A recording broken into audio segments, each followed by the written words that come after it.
Bonjour à tous, bienvenue à cette conférence sur le pardon qui vous est présentée donc par le Centre Spirit Jean Delacroix. Je suis Caroline Durand.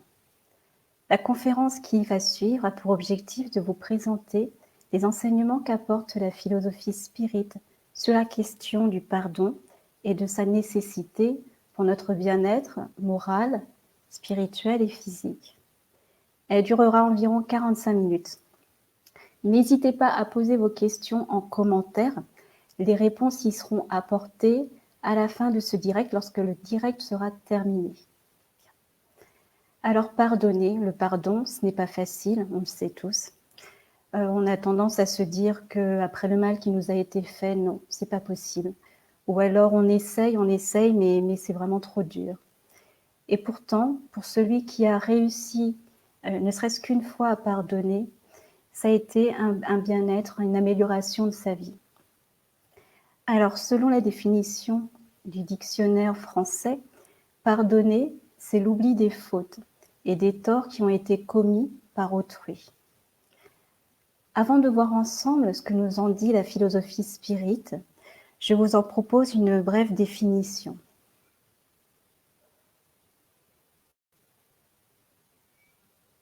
Alors, le spiritisme, c'est une doctrine philosophique et morale, ainsi qu'une science, fondée sur la croyance à l'existence des esprits dans le monde spirituel et à leur manifestation dans le monde corporel, et dont les cadres théoriques ont été codifiés, donc c'est-à-dire rassemblés et organisés de façon rationnelle dans la deuxième moitié du XIXe siècle par le français Allan Kardec, qui s'appelait de son vrai nom Hippolyte Léon Denisard Rivail. Cette philosophie, c'est un enseignement qui nous vient des esprits et qui nous explique ce que nous sommes, d'où nous venons, vers où nous allons et comment faire pour y parvenir. Elle apporte des réponses aux questions existentielles de l'homme. L'ouvrage de base de la philosophie spirit, du spiritisme, c'est le Livre des esprits, qui a été écrit donc par Allan Kardec et qui a été publié pour la première fois en 1867. Il est basé sur l'existence d'un principe supérieur, créateur de toutes choses, immuable, unique, éternel, et qu'on a appelé Dieu ou conscience universelle. C'est Allan Kardec qui a créé le néologisme spiritisme pour désigner cette nouvelle doctrine et la différencier du spiritualisme de l'époque. Voilà. Alors, qu'est-ce que le pardon? Pourquoi est-ce si difficile? Pourquoi est-ce indispensable? Et comment faire pour y arriver? Je vous propose de répondre à ces questions à travers le plan suivant. En première partie, nous verrons le pardon selon la philosophie spirit. En deuxième partie, l'importance du pardon pour la santé. Et en troisième partie, comment pardonner en pratique. Première partie, le pardon selon la philosophie spirit. Et avant d'entrer dans le vif du sujet, je vous propose une définition de quelques concepts clés pour comprendre la suite de la conférence. La notion d'être humain selon le spiritisme. Alors, pour le spiritisme, l'être humain est composé de 3 parties. Première partie, le corps physique, qui est palpable, que nous touchons. Deuxième partie, l'esprit, l'âme.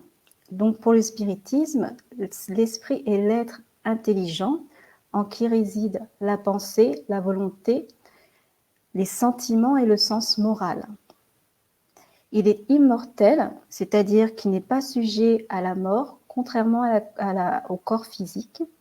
Il n'a pas de fin, il ne peut pas être détruit. Et la troisième partie, c'est le corps spirituel, ou ce que le spiritisme appelle le père-esprit, donc qui est autour de l'esprit.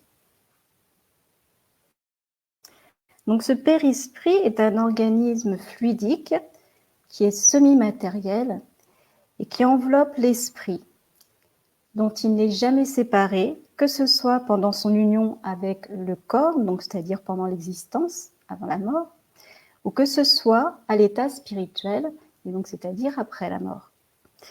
Il sert d'intermédiaire entre l'esprit et le corps physique. C'est un organisme très complexe qui est composé de différentes enveloppes. Ces enveloppes sont subtiles et elles s'interpénètrent les unes les autres. Voyons à présent le concept de réincarnation. La réincarnation est un concept clé dans le spiritisme et signifie le retour de l'esprit à la vie corporelle. Nous avons plusieurs existences et on parle de pluralité des existences. C'est l'incarnation successive de l'esprit dans différents corps humains. Elle est indissociable de la notion d'immortalité de l'esprit, puisque c'est bien l'esprit qui va accomplir plusieurs existences corporelles et non le corps, puisque le corps, lui, est détruit à la mort. Le but de la réincarnation, c'est pour l'esprit d'arriver à la perfection pour accéder à la suprême félicité. Alors, ces notions étant entendues, nous allons rentrer dans le vif du sujet, parler du pardon selon la loi morale présentée par le spiritisme.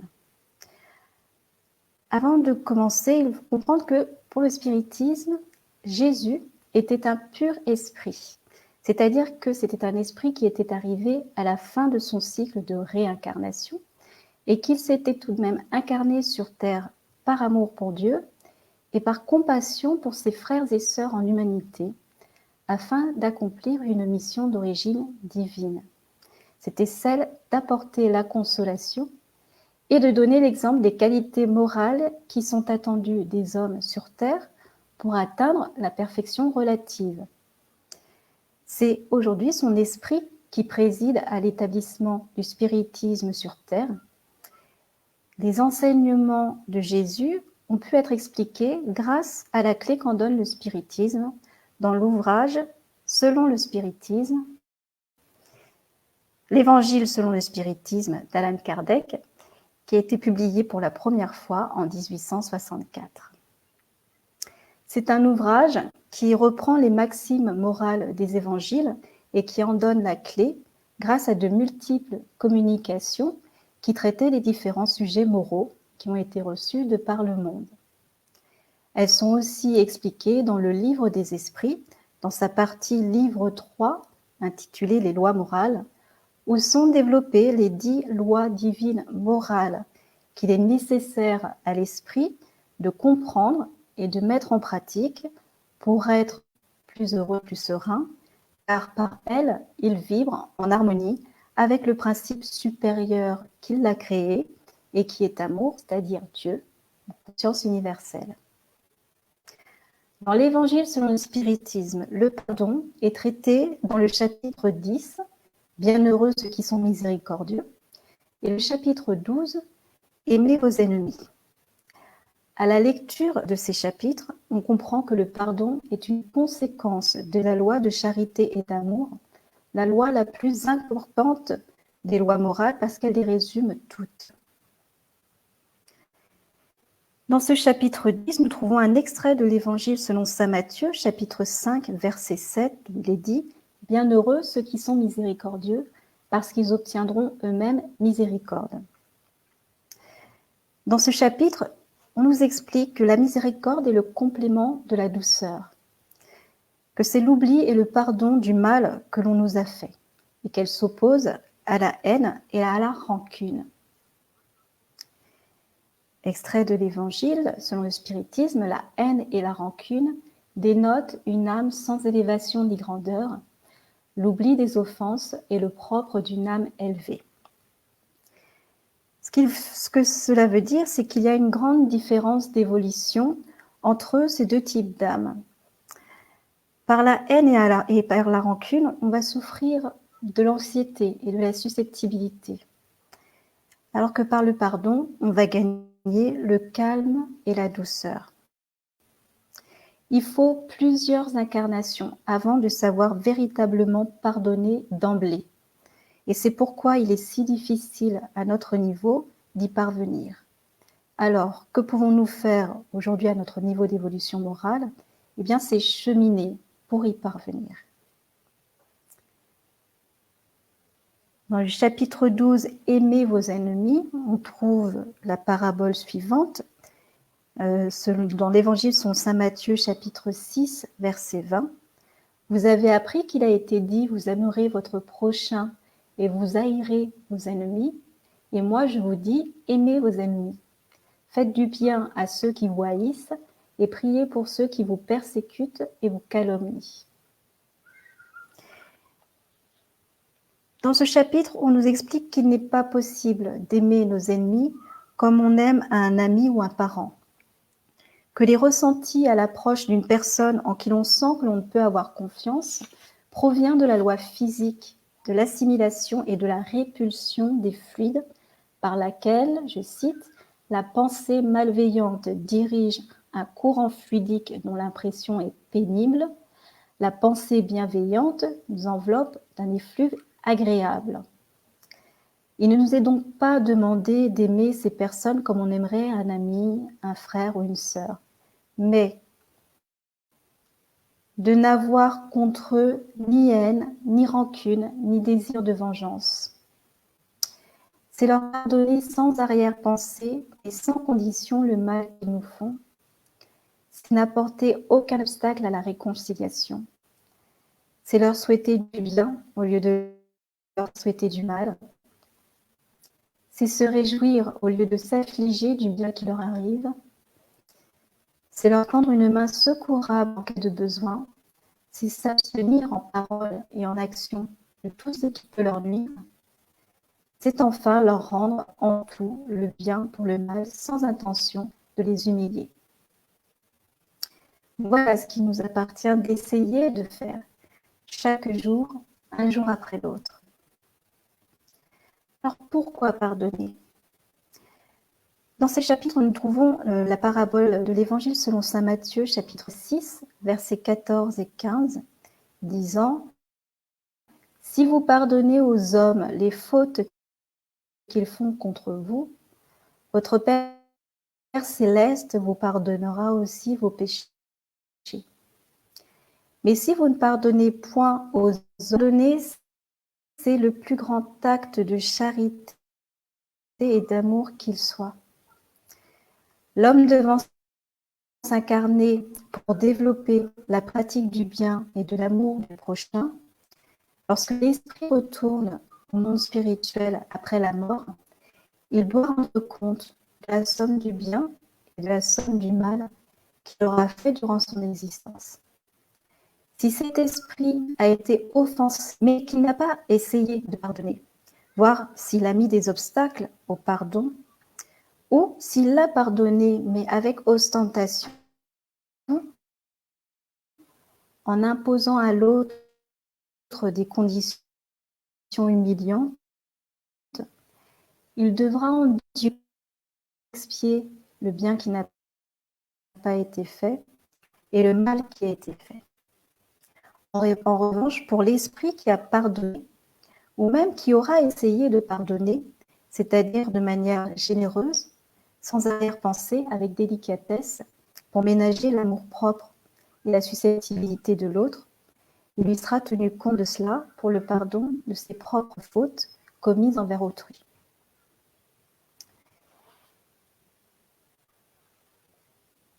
Évangile selon saint Matthieu, chapitre 5, versets 25 et 26. « Accordez-vous au plus tôt avec votre adversaire pendant que vous êtes en chemin avec lui, de peur que votre adversaire ne vous livre au juge, et que le juge ne vous livre au ministre de la justice, et que vous ne soyez mis en prison. Je vous dis en vérité que vous ne sortirez point de là, que vous n'ayez payé jusqu'à la dernière obole. » Ici, il nous expliquait qu'il y a une autre raison que l'effet moral qui doit nous inciter à pardonner. C'est que l'esprit étant immortel, ses haines et ses passions ne s'éteignent pas après la mort. Si l'esprit de celui ou celle à qui nous n'avons pas pardonné est vindicatif, alors, tant qu'il ne sera pas réincarné, il pourra nous rechercher dans cette incarnation, donc dans cette existence ou dans d'autres, pour nous tourmenter de manière persistante. C'est ce qu'on appelle dans le spiritisme l'obsession. L'obsession, c'est l'empire que les esprits inférieurs peuvent avoir sur certaines personnes au point de paralyser leur volonté et de les diriger comme de véritables enfants. Vous pourrez en trouver davantage donc, dans le livre des médiums d'Alan Kardec, dans le point numéro 237. Distingue 3 types d'obsession: l'obsession simple, la fascination et la subjugation. Donc Dieu peut le permettre jusqu'à un certain point, parce qu'on a manqué d'indulgence et de charité en ne pardonnant pas.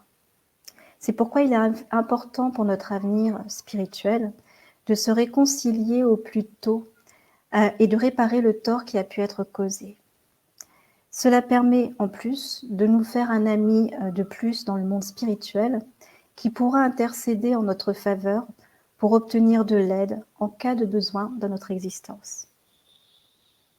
Souvent, nous nous incarnons avec les personnes qui ont été des ennemis jusqu'à ce que nous parvenions à nous aimer véritablement. Ce peut être dans des relations de mère-enfant ou de mari-femme ou de frères et voire même de siamois, dans les cas où les esprits se montrent vraiment récalcitrants à se réconcilier au fil des existences. Si vous connaissez un proche avec lequel, malgré l'amour que votre relation vous amène à vous porter, cela reste souvent conflictuel, alors vous pouvez vous dire que c'est sans doute un ennemi du passé.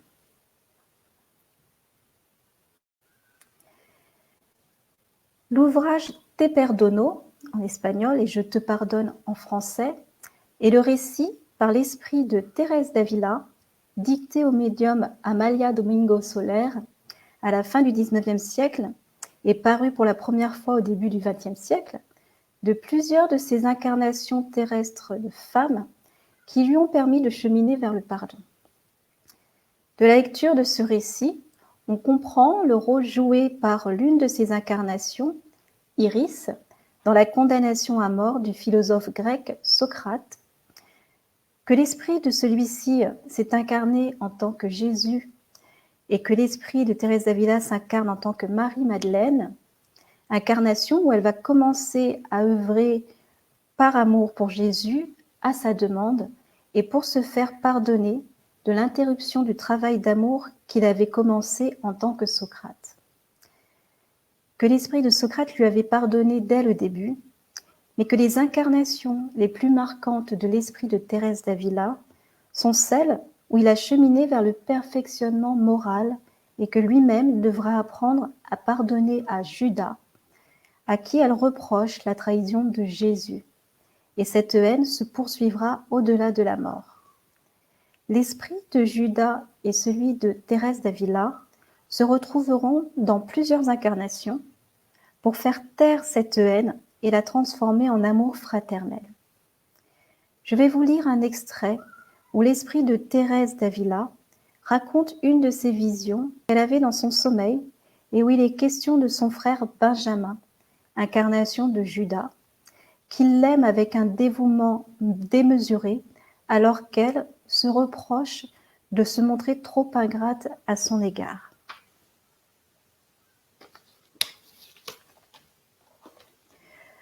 Je croisais des champs bien cultivés et de profondes couvertures végétales, aux aspérités pareilles à des ronces piquantes qui me faisaient mal. Je descendis ensuite des pentes où coulait une eau boueuse et abondante, avec des plantes, beaucoup de plantes tachées de sang. Cette vue m'impressionna énormément. De qui venait ce sang, me demandai-je. Serait-il celui de Benjamin? Ah, en premier que coule le mien. Je vis ensuite une grande clarté qui illuminait un versant lointain. Je me dirigeai là-bas et je vis beaucoup de fleurs blanches, très grandes, et sur les feuilles larges et satinées, des gouttes de sang apparaissaient en abondance. De toutes parts je voyais du sang. Quelle horreur! Et là-bas se trouvait Benjamin, avec l'intention de se jeter dans l'abîme. Je lui dis: « Non, non, je ne veux pas que tu te tues. Aie pitié de moi. » Mais tu n'y es pour rien, me dit-il avec rudesse. Un terrible éclat de rire résonna, que les échos répétèrent jusqu'à un ultime gémissement, affaibli par la distance. La douleur de Benjamin était épouvantable. Je voyais son corps se tordre comme si des fers ardents lui arrachaient ses membres. Je ne le vis plus et entendis sa voix qui disait « Je te suivrai où que tu sois. Je ne te laisserai jamais. » Puis la clarté augmenta et je vis Benjamin avec un corps détruit, sans bras ni jambes, la tête presque détachée du tronc. Je regardai son visage, il n'était pas celui de mon frère, c'était celui d'un monstre que j'avais haï à travers les siècles. Je voulus fuir, j'entendis une voix qui me disait « Malheureuse, si Dieu le veut, si Dieu lui pardonne, pourquoi le haïrais-tu tant ?» Alors je tentai de m'approcher, et ce pauvre malheureux me dit « Ne me hais pas, ne me tiens pas en horreur, j'ai été très coupable et je suis si malheureux. Je serai ton esclave, ton fidèle serviteur. » En me dominant le plus possible, je lui dis « Je te pardonne en dépit de tout le mal que tu m'as fait. » De nouveau résonna le terrible rire. Quel rire épouvantable! Quel mal il me faisait! Cette seconde fois, il me semblait qu'il s'agissait d'une moquerie sanguinaire. C'était comme une accusation. Mon Dieu, c'est pour cela qu'elle me faisait tant de mal. Il me semblait qu'elle disait « Toi aussi, tu vendis un innocent. » Mon Dieu, quel coupable ai-je pu être! Je souffris tant de vivre ces moments qu'il me fut impossible d'avoir la plus petite idée des douleurs qui se sentent et qui ne peuvent s'expliquer. À nouveau, la voix de Benjamin se fit entendre et elle me disait « Ne me hais pas, je serai ton esclave, effaçons les haines. » Je restai dans l'obscurité et j'entendis encore la voix qui me disait « Ne sois pas ingrate avec ce malheureux qui pour toi est revenu sur terre. N'oublie pas tes devoirs. » Voilà. Donc ici, on voit bien comme la haine est tenace et peut mettre plusieurs existences à se dissiper. Pensez qu'entre l'incarnation de Marie-Madeleine et celle de Thérèse d'Avila, il y a eu 15 siècles. Donc évitons de laisser s'installer dans nos cœurs la haine et la rancune. Voyons maintenant comment pardonner selon le spiritisme. Eh bien, pour pardonner, il est nécessaire de développer l'indulgence. L'indulgence, c'est une qualité qui permet de minimiser, de pardonner les défauts, les faiblesses et les offenses d'autrui. C'est un devoir, car il n'est personne qui n'en ait besoin pour son propre compte. Elle implique de ne pas juger les autres plus sévèrement que nous ne nous jugeons nous-mêmes, ni de condamner en autrui ce que nous excusons en nous. Avant de reprocher une faute à quelqu'un, voyons si le même blâme ne peut retomber sur nous. Donc c'est tiré du chapitre 10 de l'Évangile selon le spiritisme dans son point 13. Autre extrait. L'indulgence ne voit point les défauts d'autrui, ou si elle les voit, elle s'en garde d'en parler, de les colporter. Elle les cache au contraire, afin qu'ils ne soient connus que d'elle seule. Et si la malveillance les découvre, elle a toujours une excuse prête pour les pallier, c'est-à-dire une excuse plausible, sérieuse et rien de celles qui, ayant l'air d'atténuer la faute, la font ressortir avec une perfide adresse. Voilà pour l'indulgence. Un autre moyen de pardonner, il est également nécessaire de développer l'humilité.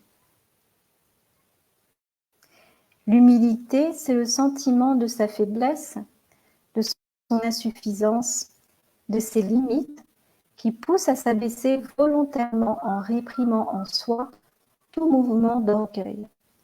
C'est se voir tel que l'on est, tandis que l'orgueil pousse à se parer de vertus que l'on ne possède pas et à se croire meilleur que l'on est. C'est un voile qui obscurcit la vue. Alors à ce sujet, nous avons la parabole selon saint Matthieu, chapitre 7, versets 3, 4, 5.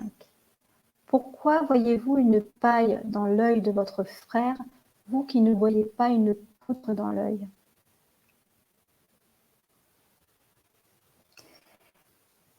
Et pour nous expliquer ceci, on nous explique: un des travers de l'humanité, c'est de voir le mal d'autrui avant de voir celui qui est en nous. Pour se juger soi-même, il faudrait pouvoir se regarder dans un miroir, se transporter en quelque sorte en dehors de soi et se considérer comme une autre personne en se demandant: que penserais-je si je voyais quelqu'un faire ce que je fais?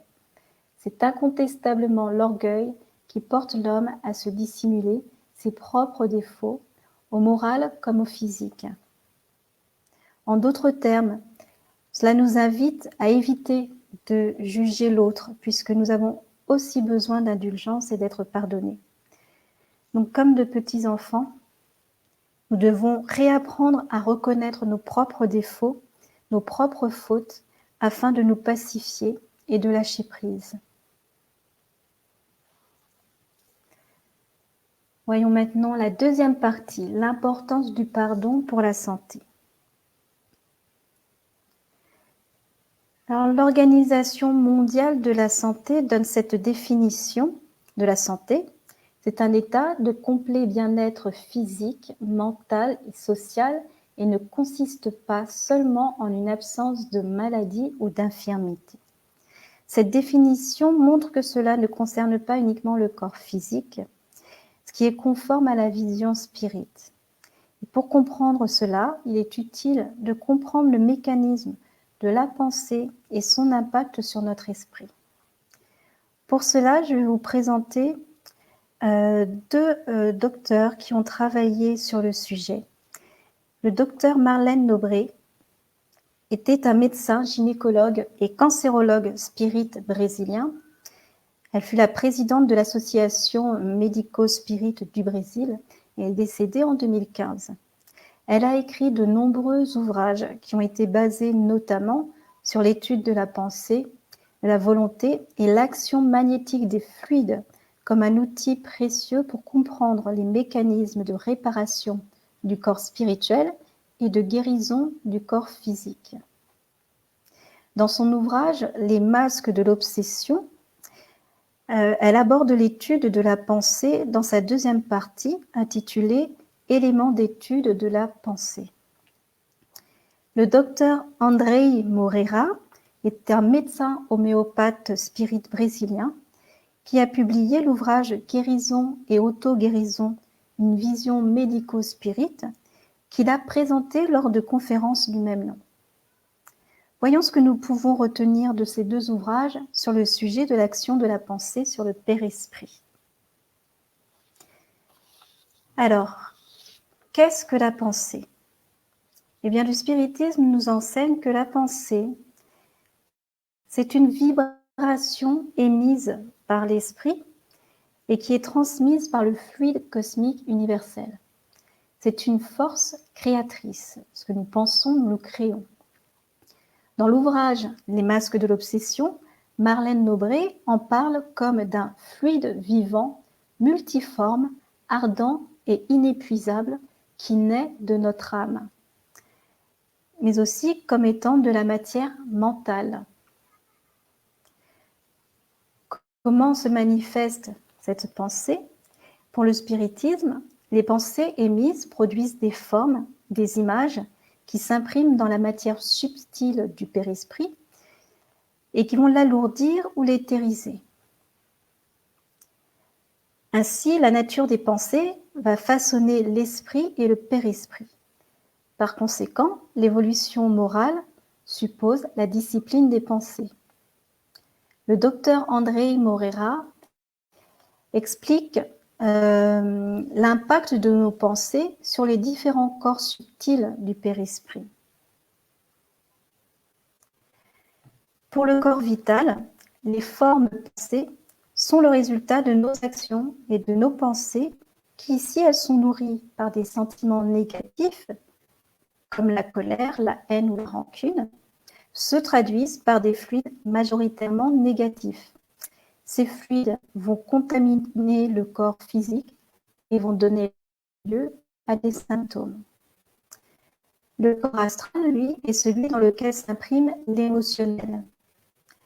À ce sujet, il reprend les enseignements contenus dans l'ouvrage La Genèse selon le spiritisme d'Allan Kardec, spécialement dans son chapitre 14, pour expliquer que l'esprit est un réacteur chimique qui attire à lui des molécules qui correspondent à sa densité fluidique.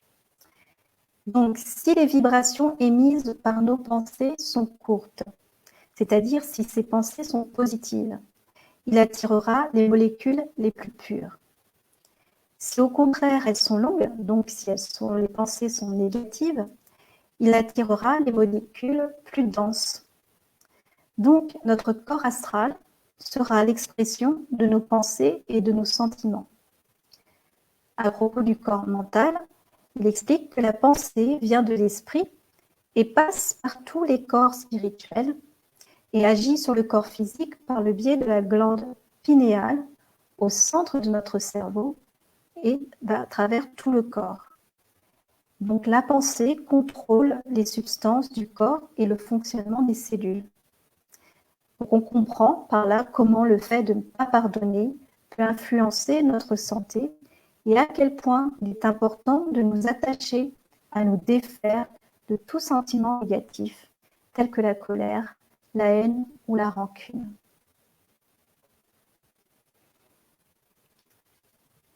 Troisième partie, comment pardonner en pratique. Et pour cette partie, nous allons nous intéresser à l'ouvrage « Comment peut-on pardonner ? Vivre en paix les uns avec les autres » de Robin Kazarjian et qui est paru en 1994. Robin Kazarjian est une Américaine, psychothérapeute de formation, qui a beaucoup travaillé sur la gestion du stress et du pardon. Elle a réalisé le rôle central que joue le pardon dans le processus de guérison et elle est parvenue à traduire le concept spirituel du pardon dans une pratique quotidienne qui est fondée sur le sens commun. Voici ce que l'on peut retenir de son ouvrage. Alors, pourquoi vouloir pardonner ? Il y a bien de raisons. C'est avant tout pour trouver la liberté et le soulagement. C'est pour apaiser une douleur, atténuer une tristesse, se réconcilier, pour trouver l'harmonie. Cela nous permet de nous libérer du carcan dans lequel les attitudes et les actes d'autrui nous ont aussi emprisonnés. Il nous permet de nous révéler à notre véritable bonté et nous rappelle que nous sommes aussi dignes d'amour. Le pardon rend à nos cœurs son innocence. Alors, le mot pardon déclenche des réactions immédiates. Vous plaisantez, moi jamais, pas après ce qui m'a été fait, mais c'est souvent en fait lié à la compréhension que l'on se fait du mot pardon. Pardonner, ce n'est pas approuver ni accepter un comportement. Ce n'est absolument pas accepter un comportement négatif ou incongru, qu'il s'agisse d'une autre ou de celui de quelqu'un d'autre.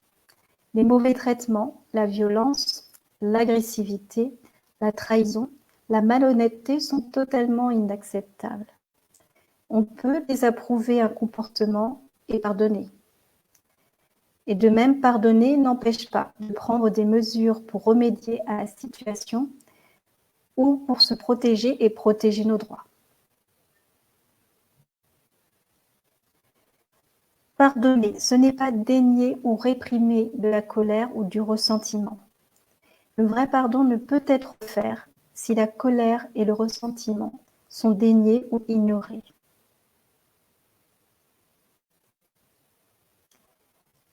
Pardonner ne signifie pas que l'on doive revoir, rappeler ou le dire à la personne. C'est avant tout un changement de perception, un autre regard sur la personne, sur la circonstance qui nous ont blessés et peinés. Cela permet de se libérer de la colère, du ressentiment. Le ressentiment étant une colère non extériorisée, mais qu'on ressent fortement et perpétuellement par la douleur du passé. Elle nous invite à réfléchir à ce qui se cache sous la colère, puisque la colère est une émotion de surface. Donc, est-ce véritablement de la peur, de la tristesse, de l'insécurité, un sentiment d'impuissance, de la douleur, de l'abandon, des espoirs déçus, des rêves jamais réalisés? Pardonner, c'est voir l'autre avec sa capacité lui-même à aimer. Elle consiste à reconnaître que les mauvaises actions de l'autre sont dictées par ses peurs et ses restrictions. Ça, c'est très important. Alors, elle propose également dans son ouvrage des exercices de réflexion que je reproduis ici pour vous. Premier exercice. Prenez quelques minutes pour examiner ce que la simple idée de pardonner évoque pour vous. Pensez à une personne qui vous a causé une douleur personnelle. Pourriez-vous envisager de lui pardonner? Que signifierait pour vous le pardon? Que devriez-vous faire pour lui pardonner? Deuxième exercice proposé. Prenez quelques instants pour vous souvenir d'une occasion au cours de laquelle vous avez ressenti de la colère. Que ressentiez-vous exactement? Maintenant, prenez une grande respiration et enfoncez-vous dans vos sentiments. Qu'est-ce qui se cache sous votre colère? La peur, la tristesse, l'insécurité, l'impuissance, la douleur, l'abandon, des espoirs déçus, des rêves jamais réalisés. Voilà pour ces exercices. Enfoncez-vous encore plus profondément, réclamez-vous, consciemment ou non, le respect, la reconnaissance, l'affection ou l'amour. Alors, il est important de comprendre que la colère peut être utilisée pour différentes raisons. Ça permet aussi inconsciemment de mieux tenir la situation en main. On a une impression de force, de puissance, de fierté. Et c'est surtout le cas si dans l'enfance, la personne n'a pas pu exprimer sa colère dans des situations intolérables. Donc, c'est un moyen en tant qu'adulte de se protéger et de défendre l'enfant blessé. Il est donc important de faire preuve de douceur à notre égard si on ressent de la peur ou s'il se dénigre. Et en faisant preuve de douceur envers soi-même, on accomplit un acte important d'auto-pardon.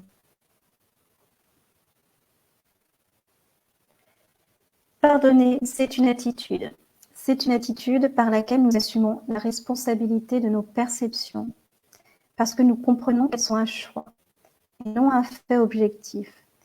C'est-à-dire que si quelqu'un nous réprimande ou nous manque de respect, nous pouvons ressentir du chagrin, de la colère, une menace, et qu'on peut aussi faire le choix d'autres réactions, comme la compassion.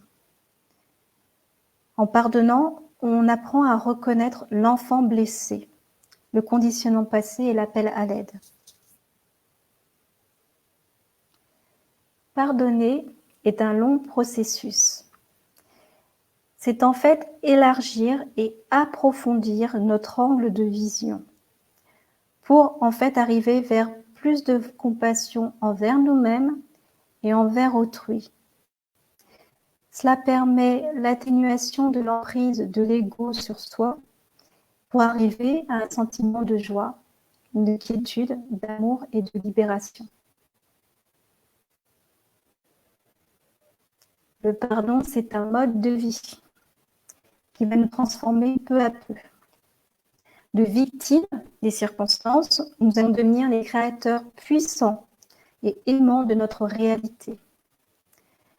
Donc pour pardonner, on doit en fait s'engager à vivre chaque instant pour se libérer des perceptions passées et voir à chaque instant comme s'il était le premier, le plus frais, le plus clair, dépourvu de toute peur. Ensuite, elle nous propose des intentions pour la journée que l'on peut avoir, se donner pour la journée pour travailler dans le sens du pardon. Première intention, aujourd'hui, je considérerai toute colère, insensibilité, irritabilité, hostilité, comportement imbécile, etc., comme un appel à l'aide, à la reconnaissance, au respect et à l'amour. Deuxième intention proposée, je suis responsable de ce que je vois en moi-même et chez les autres.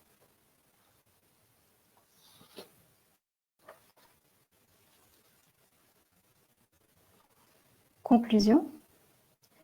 Donc le pardon, nous l'avons vu, c'est un acte d'amour envers autrui, mais également envers soi-même. C'est le sacrifice le plus agréable à Dieu.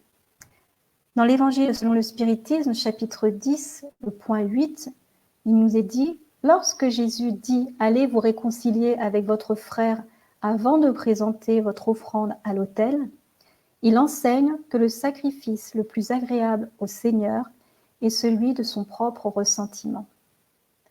Donc, par notre capacité à pardonner, nous nous offrons d'augmenter notre capacité à nous aimer nous-mêmes et à aimer notre prochain.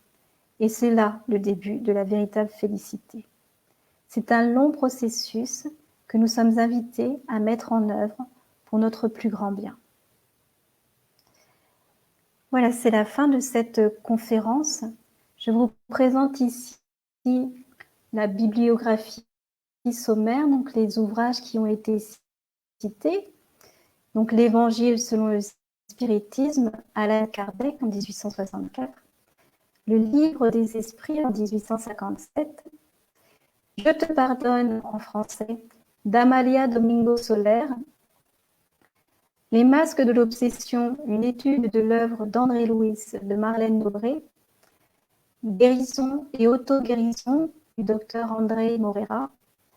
Et Comment peut-on pardonner de Robin Casarjian. Ne manquez pas les prochaines conférences qui auront lieu ce mois-ci en live sur cette page Facebook. Donc demain dimanche à 15h, la médiumnité, une porte ouverte sur l'au-delà, sera une présentation de l'ouvrage du même titre par le Centre Léon Denis des Hauts-de-Seine.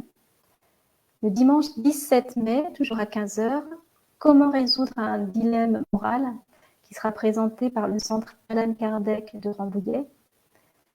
Dimanche 24 mai, Le coma, un voyage entre terre et ciel. Alors, pareil, c'est une présentation de l'ouvrage du même titre. Ce sera présenté par le Centre Léon Denis des Hauts-de-Seine. Et le dimanche 31 mai à 15h, L'avortement selon le spiritisme, présenté par le Centre Allan Kardec du Val d'Oise. Je vous remercie de votre attention et n'hésitez pas à laisser vos questions en commentaire. Merci.